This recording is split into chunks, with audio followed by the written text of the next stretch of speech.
Fala meus amigos, beleza? Léo Feragon aqui para mais um vídeo do Mundo dos Mascotes. E hoje você vai conhecer alguns mascotes do passado, alguns até já esquecidos do grande público, mas que já foram mascotes dos grandes clubes brasileiros, galera. Isso mesmo, é isso aí. Então vai deixando aquele like esperto aqui no nosso vídeo, se inscreva no canal se ainda não é inscrito e claro, clique no sininho aí para receber todas as notificações dos nossos vídeos novos, é isso aí. Já se inscreveu? Então compartilha esse vídeo aí com os amigos, convida lá para curtir e seguir o Mundo dos Mascotes. Estamos em busca aí dos 100 mil inscritos e já chegamos a 1 milhão de visualizações aqui no canal. Mas agora, sem mais delongas, vamos pro vídeo, roda a vinheta!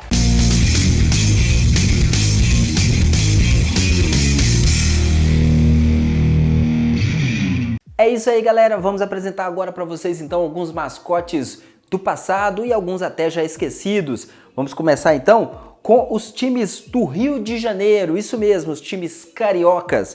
E o primeiro time aqui que a gente vai apresentar para vocês é o Flamengo, isso mesmo, o Clube de Regatas Flamengo, que você sabe tem aí como mascote Urubu, né? O Urubu aqui tá uma versão bem atual do nosso Urubu que inspirou a versão de campo também, né? O Urubu é o atual mascote e a origem desse mascote, né, vem lá do insulto, né, quando chamava a torcida ali de Urubu, era um insulto que as torcidas rivais faziam aos flamenguistas. Tudo isso porque eles eram ali de classe pobre, grande maioria negros. Tinha aí esse apelido pejorativo aos torcedores, né, chamados aí de urubus. E aí, o que aconteceu? Como é que esse insulto então ficou popular, né? Virou então o mascote do Flamengo. O responsável por isso é o cartunista Enfio, que na verdade criou aqui, ó. Olha só, tem esse personagem negro e tem também aqui em cima o urubu. O mascote do Flamengo criado pelo Enfio era esse aqui de baixo, ó. Esse aqui de baixo era o torcedor que chamava urubu, né? O Enfio sempre se baseava nos torcedores. E ele criou esse personagem em 1968, quando ele se transferiu então do Jornal dos Esportes de Minas Gerais para o Jornal dos Esportes do Rio de Janeiro. Inclusive, é uma curiosidade que em Minas Gerais ele havia criado também um personagem chamado Urubu para o Atlético Mineiro e para o Cruzeiro um personagem chamado Refrigerado, né? Esses personagens começaram a fazer sucesso. O Mário Filho já havia falecido em 1966, mas o Jornal dos Esportes era tido como o Jornal do Mário Filho, né? Era até anunciado dessa forma. Então, o Enfio foi convocado, né, para sair de Minas Gerais e ir para o Jornal dos Esportes do Rio de Janeiro. Ele recebeu aí a missão de reformular os personagens cariocas e aí ele foi buscar na torcida, né? O elemento inspirador dele era a torcida. E aí ele foi buscar então nas provocações entre a torcida os personagens de cada um. Então ele foi ousado, né, nessa aí e escolheu então o Urubu, que era um insulto, né, dos rivais à torcida do Flamengo. A torcida do Flamengo, na verdade, era bem composta aí do povo, da população negra lá do Rio de Janeiro. Então o personagem chamava Urubu e pouco tempo depois ele ganhou essa avezinha aqui, ó, que se chamava 133. O Urubu nem sempre foi negro, como é essa versão aqui mais conhecida. Antes de ser negro, na verdade, o Urubu, né, o personagem do Enfio, era branco. Era um homenzinho branco e não tinha a ave 133. Ele ganhou depois numa charge. Eu vou mostrar para vocês, eu vou apresentar qual foi essa charge e qual o contexto dela. Primeiro eu vou contar um pouco do contexto. No dia 1º de junho de 1969, houve um jogo, né, entre Flamengo e Botafogo. E aí nesse dia, os torcedores já inspirados ali pelas charges do Enfio, que já estava fazendo sucesso, né?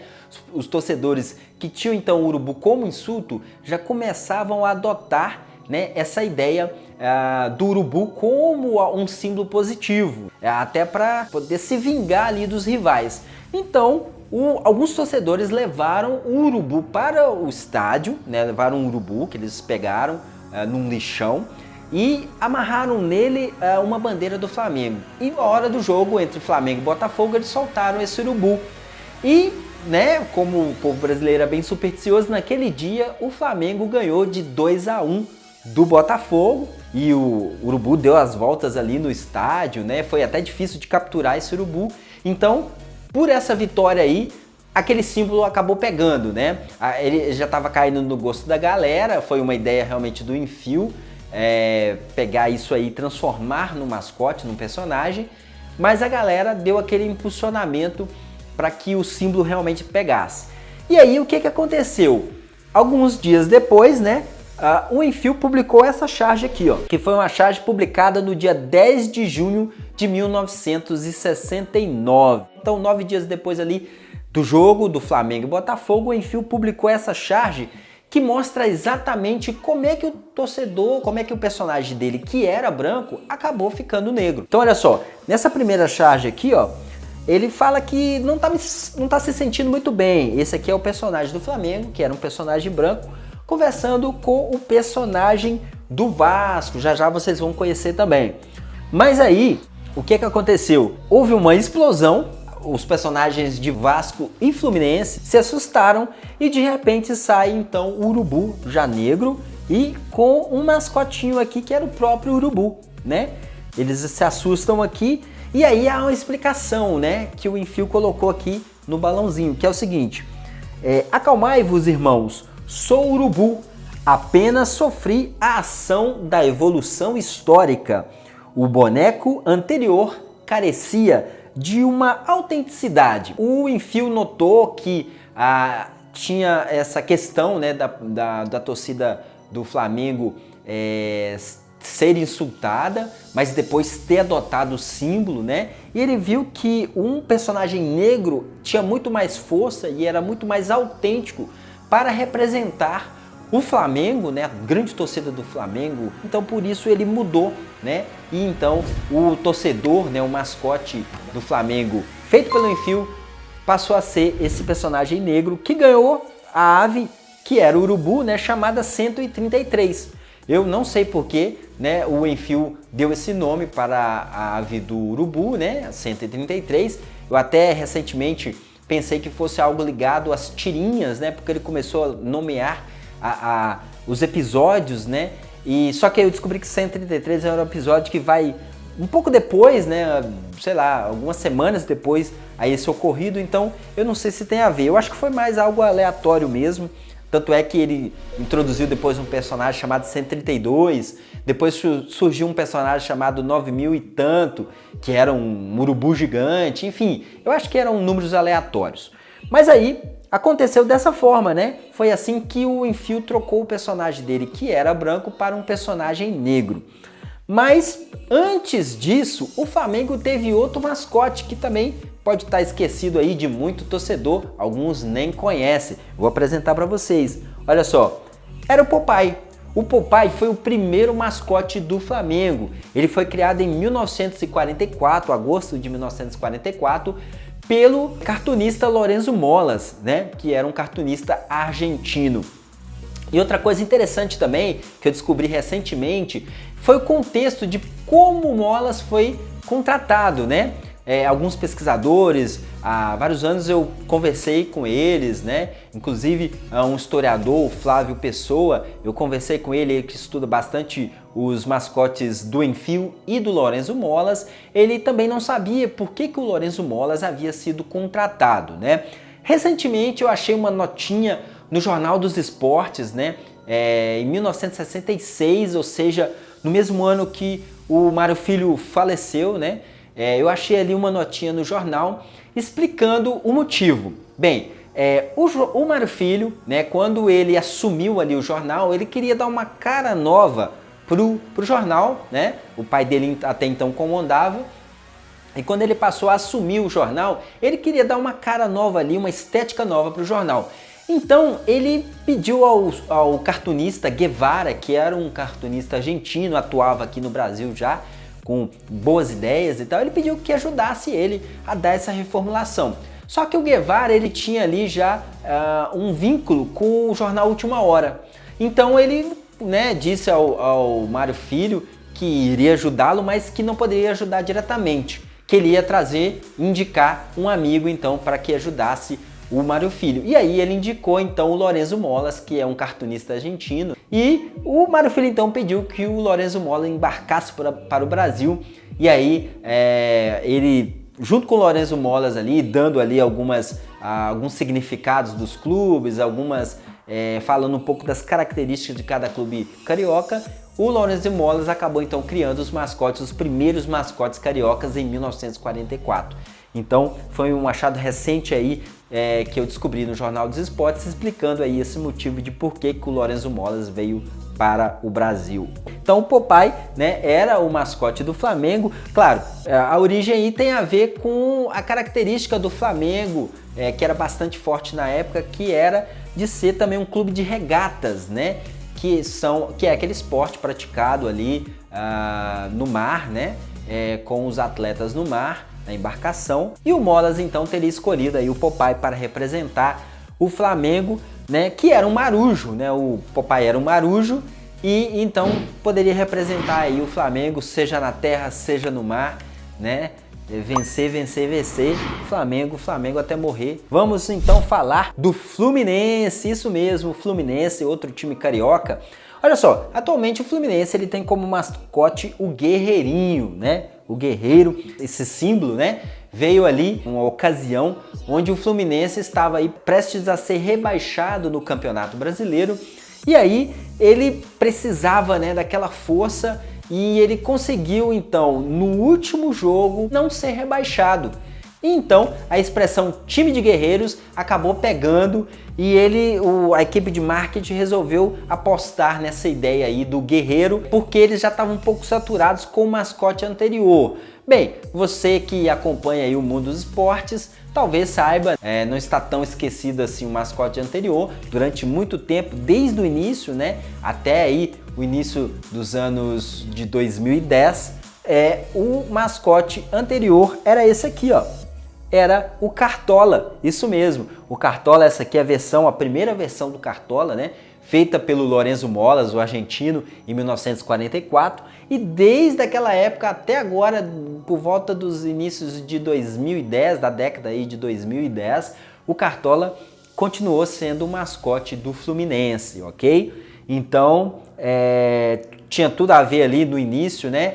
Com a questão da aristocracia ali do Rio de Janeiro, que sua maioria era do Fluminense, né?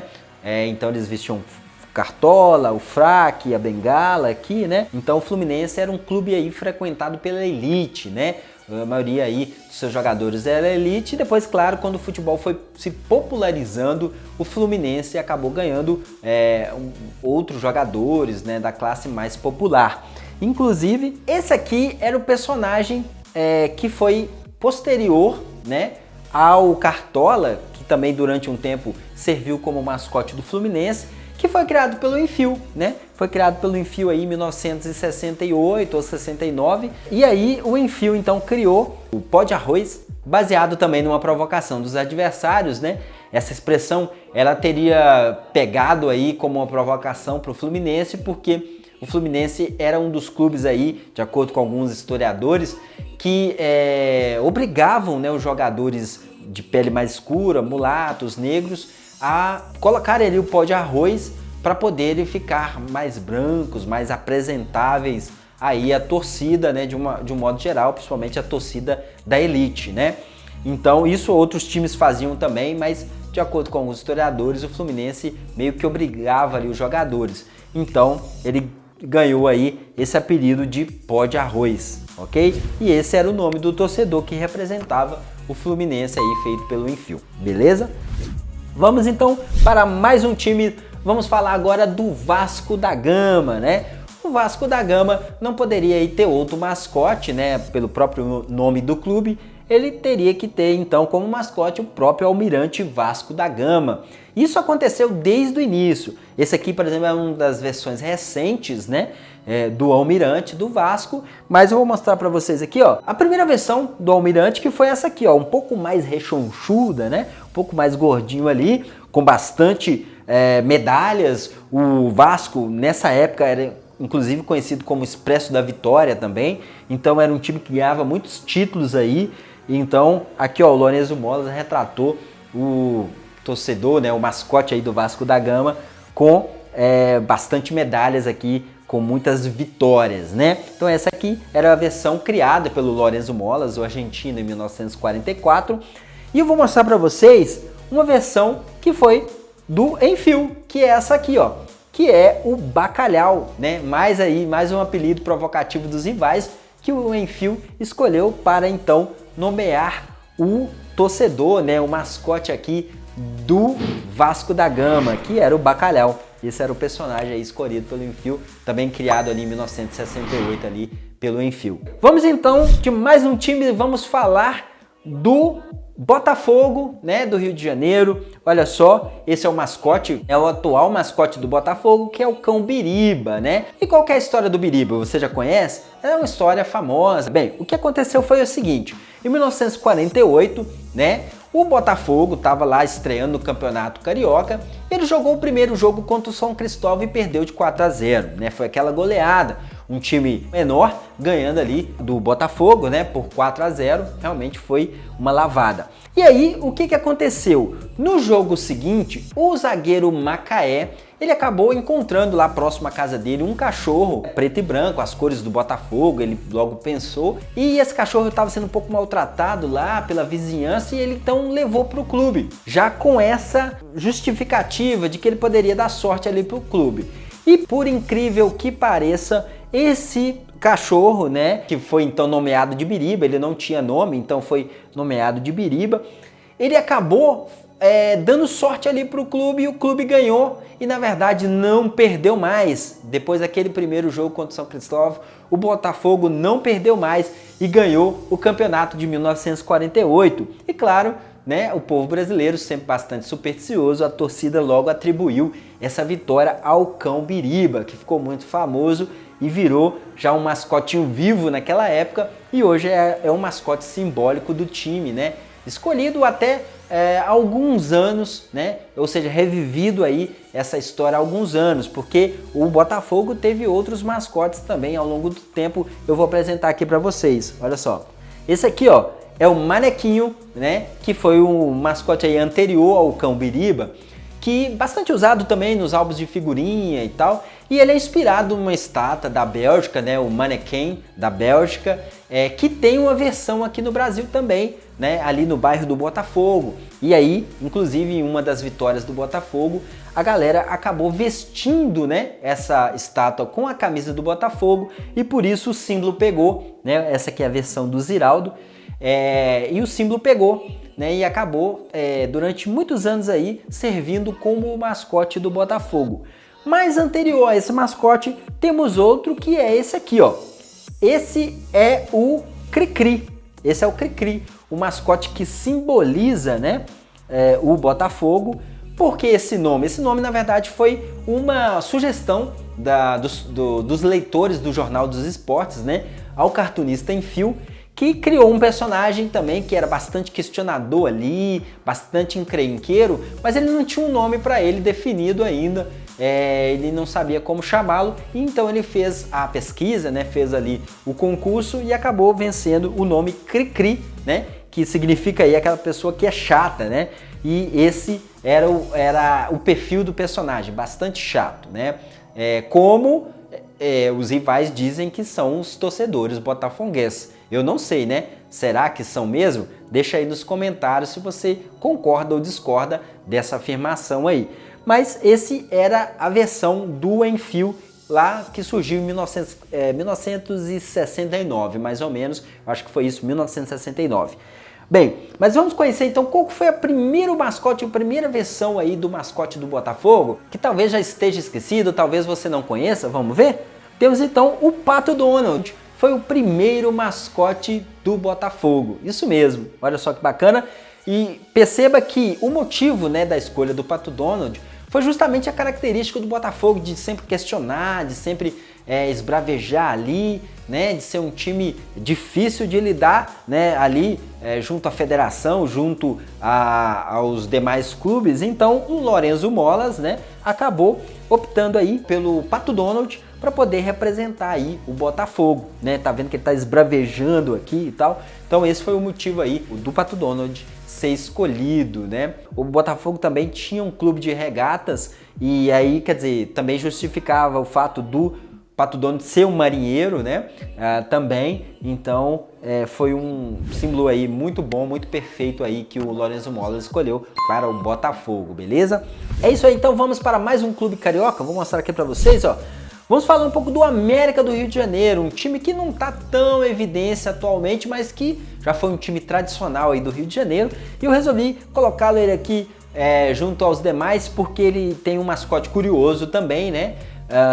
Que é o Diabo Rubro. Na verdade, essa versão aqui, ó, bastante adotada aí pelo América, é o Brasinha, né? O personagem Brasinha, um personagem aí dos quadrinhos, que era a versão adotada pelo América, né? E por que que o América tem esse mascote, né? Como tem esse personagem aqui como mascote? Bem, vou mostrar aqui para vocês, ó. A primeira versão do Diabo Rubro foi essa aqui, ó, criada pelo Lorenzo Molas lá em 1944, né, junto com os outros primeiros mascotes carioca lá, né? E ele escolheu esse personagem devido à cor da camisa, né, do América, que era vermelha, e era um costume na época, né, da imprensa de chamar os clubes de todo o Brasil, né, até de outras partes do mundo, os clubes que jogavam de vermelho, chamar de Diabos Rubros. Então, o Lorenzo Molas logo identificou aí esse costume da imprensa e deu então para o América esse mascote que era o Diabo Rubro.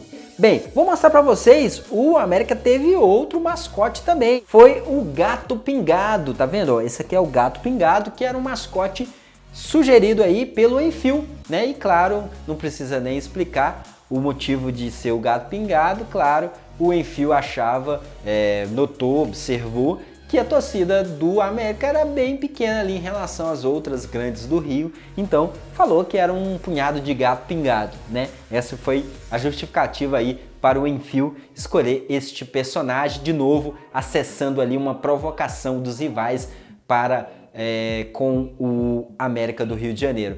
É isso aí, esses foram os nossos clubes cariocas.